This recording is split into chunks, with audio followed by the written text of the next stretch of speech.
It was a very sick man who was pushed really hard to reveal things, and his health deteriorated over that month as a result. And it was also an interrogation that seemed less interested in security and intelligence and much more interested in his personal life and his personal life as a gay man. And that's what really struck me, that it wasn't just a discrete operation about a particular episode. What I came to realize is it was really part of the gay purge. That is investigative journalist and author Dean Beeby. Dean loves a good spy story, and his curiosity for more details about a suspicious Canadian Cold War tale led Dean to uncover something shocking. A former Canadian ambassador interrogated to the point that his heart gave out, all for being gay, a government cover-up, and a conspiracy to hunt down and blackmail queer public servants and members of the Canadian military, all orchestrated by the Government of Canada and the Royal Canadian Mounted Police. Hello, and welcome to Season 2 of Queer Legends and Oral History Podcast. I'm your host, Sean Dern. This season of Queer Legends is supported by a community grant from the LGBT Purge Fund. Now, Dean Beeby's incredible work to learn more about this Canadian spy story inspired the important work of our first guest. Patrizia Gentile is co-author with Gary Kinsman of the groundbreaking 2010 book, The Canadian War on Queers, National Security as Sexual Regulation. It was the first book to be written about Canada's anti-queer purge campaign. Patrizia Gentile is professor at Carleton University's Feminist Institute of Social Transformation. She also teaches at the Institute of Interdisciplinary Studies in the Human Rights and Social Justice program. The book, its interviews, and research were among the catalysts that led to the 2017 apology from the Government of Canada, but we are a long way away from that apology at this point. The Cold War is underway. In 1948, Alfred Kinsey, the original sex researcher, released his book Sexual Behavior in the Human Male. This publication shook the nation with its surprising findings and stirred controversy for decades. Kinsey discovered that homosexual behavior wasn't confined to those who self-identified as homosexuals. He concluded that about 10% of the population was homosexual. But Kinsey didn't stop there. He saw heterosexuality and homosexuality as two ends of a sexual orientation continuum. He then introduced 5 hybrid sexualities, creating a 7-point scale, and that was a concept that sparked surprise, dismay, and even outrage in official Ottawa. In 1950s Canada, a new post-war government vetting process was using leftover secret powers from the War Measures Act, now under a different name, to round up or surveil communists, anyone involved with the Communist Party of Canada, and communist sympathizers. There was a lot going on in the 1950s, including the Korean War and the Civil Rights Movement. So I asked Patrizia, when did the purge start, and were there things influencing it and Canada that we should be talking about first? Yes, this is a really important question for us to start from, because it actually takes us not just to the context of the Cold War, which of course starts 1947 onwards, the 40s, 50s, 60s, 70s, 80s. It actually takes us to the United States of America, and it takes us to the McCarthyite trials, where Joseph McCarthy, who is a senator of the House of Un-American Activities Committee, and he begins what would be called a witch hunt today. I don't care what they have to say. I don't care how much they scream and squeal. If anyone wants to come in and remove them in some dainty fashion, they're welcome to it. But in the absence of that, if lumberjack tactics are the only kind of tactics that crowd understands, and take my word for it, those are the kind of tactics we're going to use on them, as long as there is one there endangering the lives of hundreds of people. And he concentrates this particular witch hunt against queers in the State Department, because there's this whole theory that there are many bachelors in the State Department. It's a diplomatic corps. There is this connection between homosexuality and international affairs. There was a certain amount of truth to that, according to Ken Sudhughes. He spent 29 years of his life together with the late David Nixon. David Nixon was a young bachelor who started working in Canada's Foreign Service in the mid-1950s. He was found out to be gay and told to quit or be fired. Well, when he first landed in Bonn, which is where the Canadian embassy was at that time because there were two Germanys, he was in West Germany, and he mentions being introduced soon after his arrival to, open quote, the other bachelor, close quote. Ken listened and re-listened to David's stories throughout their life together and even wrote a book about David's life called Our Mr. Nixon, based on David's old photos and letters, including the story about this other bachelor. The two of them carried on, and they spent a great deal of time together. They went everywhere together. They traveled together. They ate together. They visited people together. They were obviously a couple. So you see this sort of change in the letters. What else can you glean from these sorts of things before the bad times, I guess? Well, you can read between the lines. Mentions going to certain places, or there was one wonderful holiday he took where he spent time in the Italian Alps in the Dolomites, and the pictures that were taken in the nightclubs and so on that he went to, because that's back in the days when nightclubs had on-site photographers who were very happy to take pictures and then sell them to you of you having a fun time. And so all the chaps that he was sitting with were single men working at other embassies in various places around Europe. And when you look at the pictures, Mary. Oh, spot the homosexual. Oh, my God. We're talking about the early 1950s when we're talking about this purge in the State Department. Testifying at a U.S. Senate inquiry in 1950, the director of the Central Intelligence Agency, the CIA, said that because of their propensity to support each other, quote, perverts in key positions lead to the concept of a government within a government. That is so noteworthy. One pervert brings other perverts. They belong to the lodge, the fraternity. One pervert brings other perverts into an agency. They move from position to position and advance them usually in the interest of furthering the romance of the moment, unquote. An official at the Department of State testified that in 1951 and 1952, his department had released one employee on the average of every 3 days as a social defect. Which is sort of around the time when we're getting rumors of what's called the Cambridge Five in Britain. So I could do a whole episode on the Cambridge Five. Entire books have been written about it, but here's a quick version. The Cambridge Five were 5 young men from high society in Britain and students of Cambridge University. They came from well-connected families, obtained positions of power in government intelligence, and they had political influence. They were also spies for the Soviet Union. The Cambridge Five passed information about the United Kingdom and its allies to the Soviet Union throughout World War II and into the Cold War, including some atomic secrets. At least 2 of them were gay and a third likely bisexual. Try and imagine how that must have gone over with the paranoid and homophobic national security and military officials across the globe. Suddenly, the search for Friends of Dorothy was on. All of this is happening. So the witch hunts are happening in the U.S. against the State Department. There's these rumors that are swirling around the UK around Cambridge Five and the association with homosexuality and communism. And Canada as basically working in tandem as, in terms of it sharing secrets with the United States and the UK, sort of gets caught up in this needing to make sure that the government is not infiltrated by subversive elements, disloyal citizens like homosexuals. The targeting of homosexuals for blackmail was reported to Canadian spy masters by the Australian, British, and United States intelligence services, each of whom had seen an upswing in the use of that communist recruitment technique in their respective countries. Canada's new vetting process and its fear of communist spies led to a massive RCMP backlog of security background checks.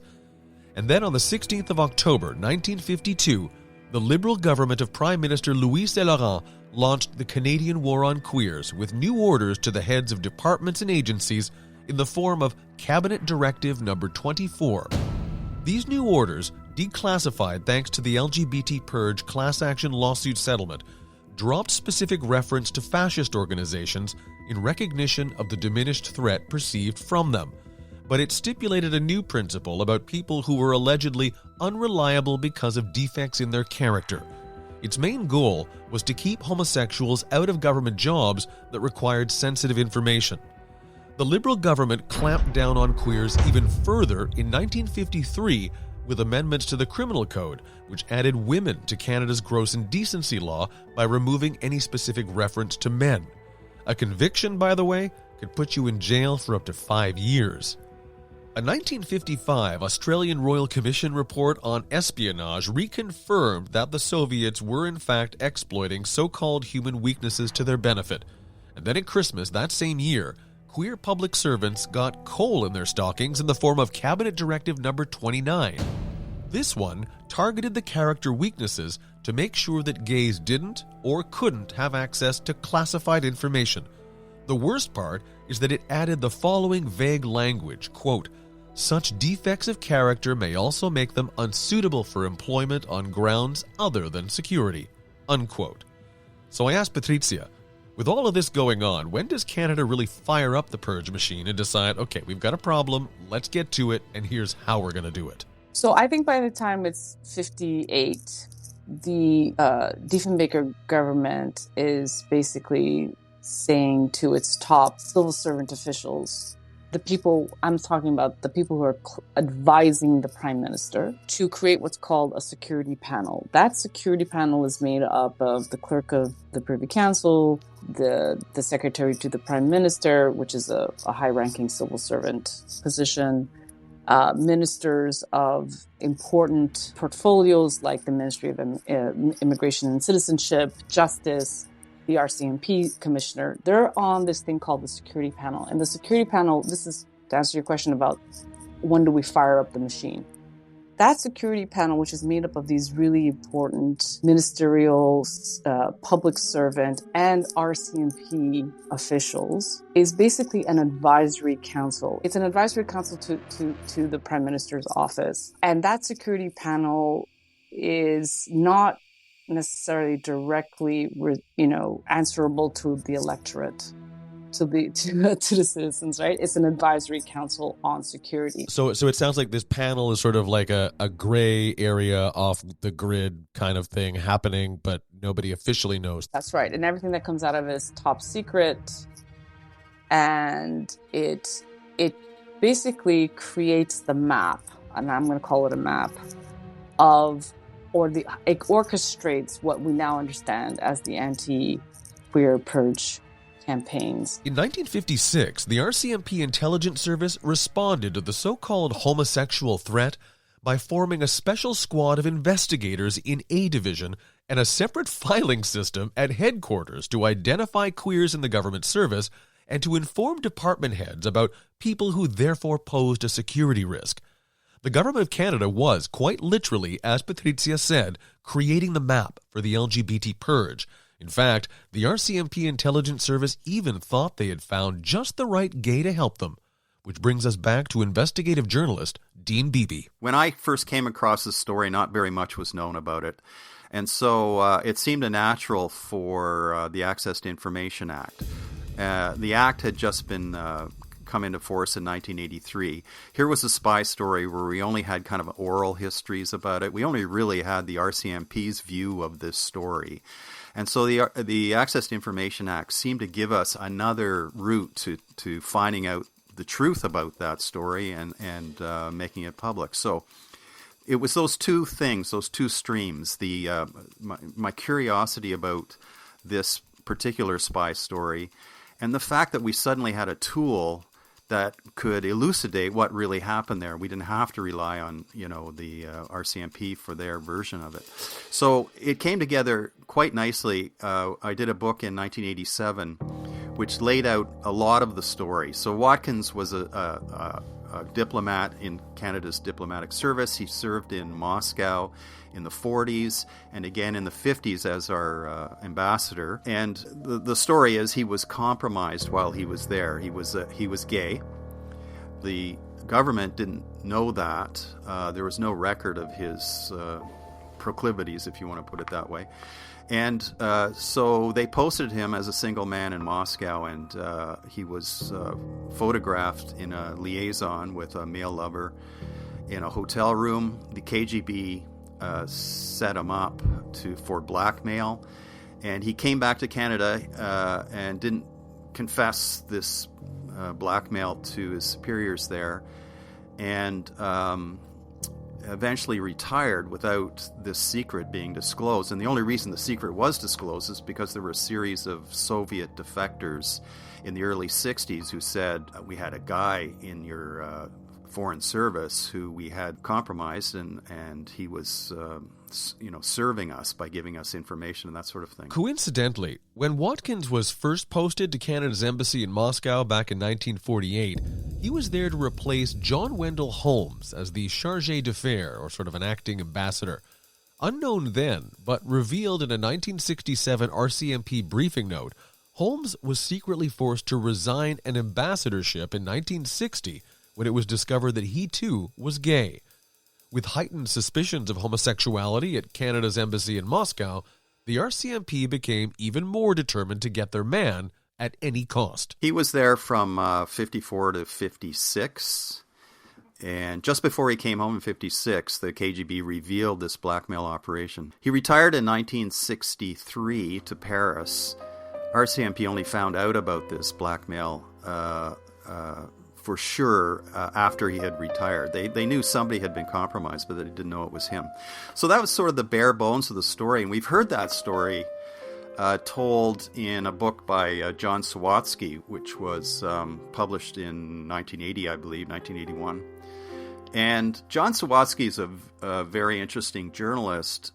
He did some really groundbreaking work, but the problem with that book was he relied entirely on anonymous sources inside the RCMP, and sometimes he was talking to retired RCMP. I think most of the time he was talking to retired RCMP. So it had a RCMP spin on it, and so it really didn't.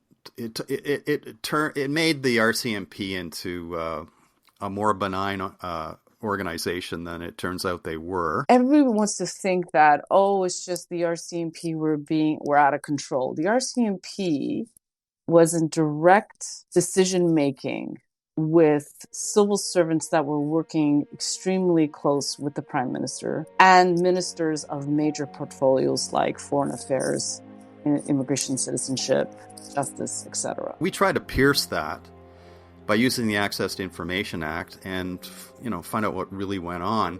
We only half succeeded because if anyone who's used the Access to Information Act knows that there's a giant loophole that prevents us from seeing security-related documents. It's quite convenient for government that they can use this giant loophole to withhold information that really, a lot of it isn't about security. It's about protecting reputations, and it's about embarrassment and that sort of thing. Where are they making the link between gay people and communism all of a sudden? Like, what? Like, I've heard this: Reds equals commies equals queers equals Yes. It's like this sudden panic about anything and everything queer, pink, pick a color, right? What's happening is the connection is not necessarily that if you're a communist, you are a homosexual, but it's more, Sean, around the idea that in the Cold War period,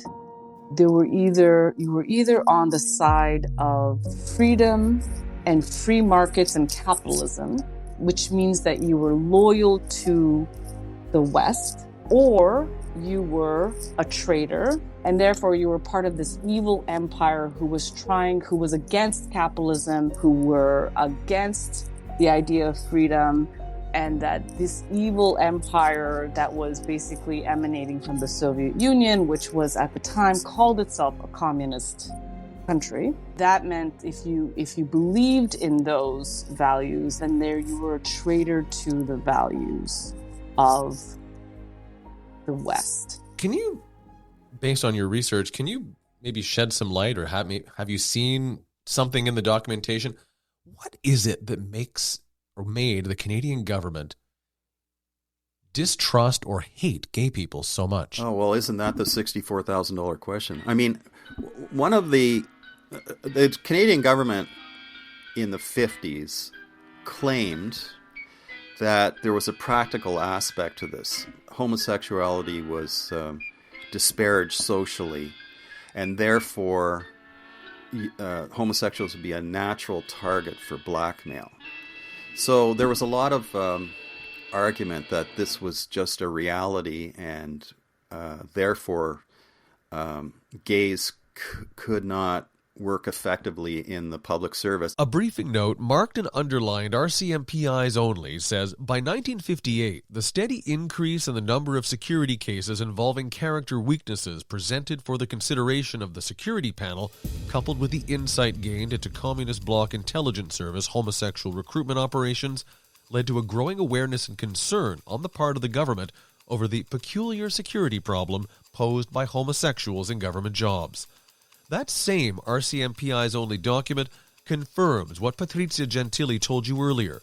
Between 1958 and 60, the RCMP intensified its efforts to find queers employed in government positions that required access to classified information.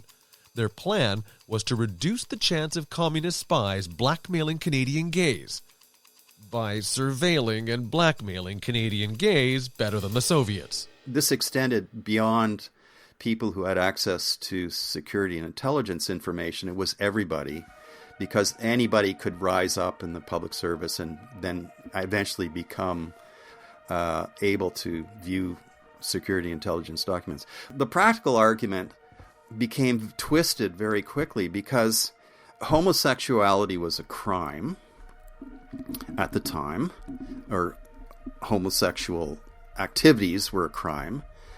And therefore, the next step was to portray them as criminals because they broke the law. So how can you employ criminals in the public service who willingly break the law? And then it morphed further. Homosexuality was not just a practical concern and not an issue of criminality, but it became a matter of a character defect.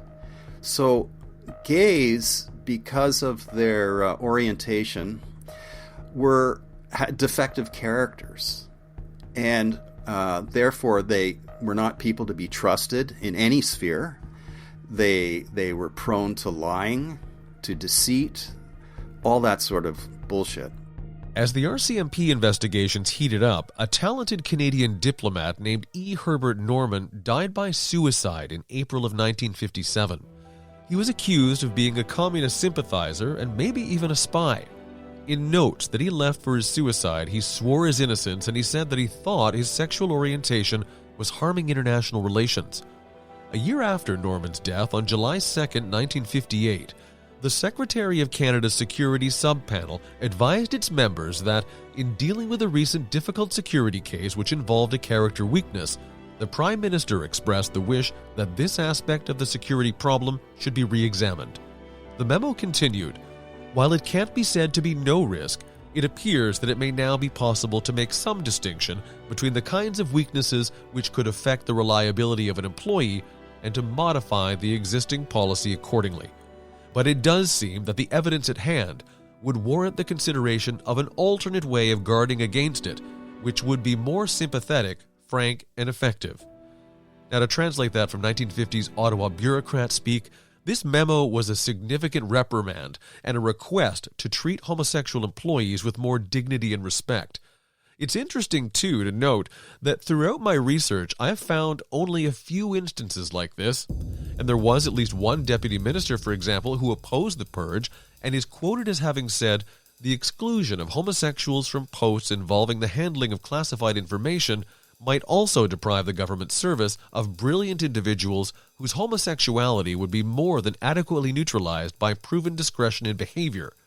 Many years later, by the way, E. Herbert Norman was exonerated by a special Government of Canada investigation. In the context of the Cold War, where you had to place yourself either on the side of freedom, capitalism, and heterosexuality, or communism, effeminacy against freedom, and everything that was contrary to what we in the so-called West believed, then you must also be suspect in your sexuality, suspect in your gender identification, right? So homosexuality was considered literally a trait or a character of disloyalty. I kept filing requests for different aspects of this story to Justice, to RCMP, to CSIS, to various organizations. And at the end of it, I was able to acquire about 1,000 pages of previously unreleased documents, the most important of which were big chunks of the interrogation report. So, the RCMP interviewed Watkins for about a month. They did it in Paris, in London, and in Dorval, Quebec. Now, when we're talking about interviews, we're not really talking about pleasant interviews. These are more interrogations like you've seen out of the movies. It was a questioning of him. I would call them interrogations because they did a good cop, bad cop thing. They pressured him to, they really kind of put a lot of emotional pressure on him. And so it wasn't a benign thing. It wasn't a pleasant repartee, going over old times. And this wasn't one of the times either when he wasn't being removed from a job, as you hear in many of the cases of the Purge. This is someone who was retired in Paris, living his life, and then police show up. Yeah, and so I think the RCMP saw it as a mop-up operation, like what happened in the past that, maybe remains a problem. We have to sort of sort it out.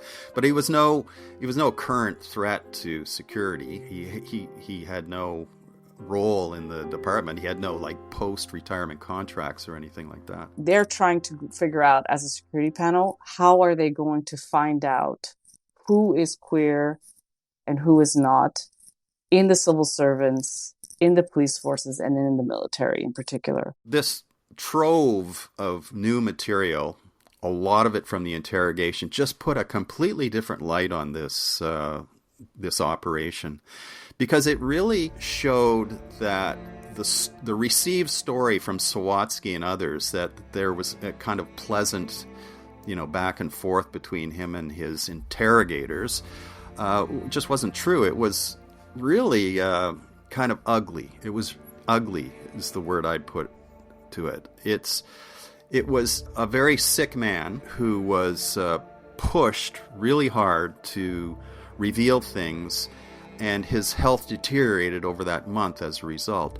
And it was also an interrogation that seemed less interested in security and intelligence and in finding out what happened in that realm, and much more interested in his personal life and his personal life as a gay man. And that's what really struck me, that it wasn't just a discrete operation about a particular episode. What I came to realize is it was really part of the gay purge. So, for example, they asked him a lot about his private life and his habits and the way he cruised and that sort of thing. And what I didn't realize when we did the book in '87, but I do realize now, is that they were compiling a kind of manual about how to root out gays, how to find out about where they congregated and that sort of bullshit. And they were using this case to fill out that manual, to build a picture. And they're also using him to identify other gays in his orbit in Ottawa, so that they could then put them on the purge list as well. So what I had thought in the 80s were two different things actually became much the same thing. But it's important to note, too, that Watkins, in the end, he never actually revealed secrets. It's never been proven that he's revealed anything. He's just been compromised at this point, right? And he's sort of playing this double game. That's right. And that's the other point that the interrogation report, I think, makes clear, that he did not betray Canada. He was not giving away secrets. He safeguarded secrets. He kept quiet about the blackmail, but he did not turn over material to the KGB. So you can see that the RCMP is thinking to themselves, this guy justifies all of those warnings that we gave our government masters. And think of the incentive that gives them to try to show that he had betrayed Canada. And so I think that's how the interrogation proceeded. They proceeded with a presumption of guilt, because a guilty Watkins would justify all of those years of warnings about gays. But in fact, not a shred of evidence that he betrayed anyone. And even the interrogators, after Watkins had died, grudgingly acknowledged that they didn't have any evidence of betrayal. And since then, a lot of KGB files have become public, after the fall of the Soviet Union, and there's still not a shred of evidence that he betrayed his country. So that was to me the great insight. And the other great insight that these files gave us was that the RCMP was working under the direction of the Prime Minister. Now, that surprised me, because often politicians will take a position, deny, don't tell me anything so that I can't be compromised. In this case, Lester Pearson, Prime Minister of Canada, was in the game from the very beginning. He authorized the interrogation. He directed the interrogation. He received reports on the interrogation, and he participated in the cover-up. So that's another aspect that this trove of documents suddenly made clear. It's not a rogue police service going its own way and doing its own bad things. It was really under the direction of the highest office in the land. So this would have been the office of the Prime Minister, then Yes. Lester B. Pearson. Yes. He was directing folks directly within the RCMP, or was the Solicitor General involved? Were there other members of cabinet involved? That's a good question, and no, there weren't. In fact, Pearson did not want his justice minister involved, because his justice minister was from Quebec and was his Quebec lieutenant, and he didn't want, Guy Favreau was his name, and he didn't want Guy Favreau to know that the RCMP was gaslighting the coroner in Montreal, about how the death occurred. So he didn't want his justice minister involved. He didn't want any of his cabinet ministers involved. This was a direct pipeline between the RCMP and the office of the Prime Minister.